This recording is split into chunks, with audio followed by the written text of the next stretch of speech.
بدون ثلاجة وبدون فرن، ب5 مكونات: حلي اللوز، إدمان، عينكم على التفاصيل.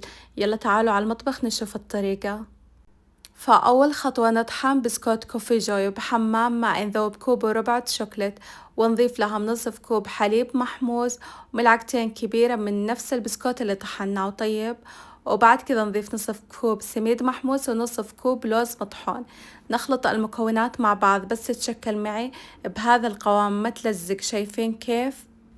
طبعا شكلتهم على شكل كرات، غطيتهم بسكوت كوفي جوي، وبالقوالب بس يتشكلون وياخذون شكل اختياري.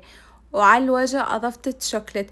انتوا مستوعبين انه انا مسوية سكيب للثلاجة وللفرن؟ واو، انا مرة فنانة. تقدرون كذا تصمتون الحياة مع فنجان قهوتكم السعودية، تستمتعون بهذه اللذاذة. شفتوا كيف الحياة مرة سهلة؟ جربوا، اعطوني رقم بالتعليقات، وبالعافية.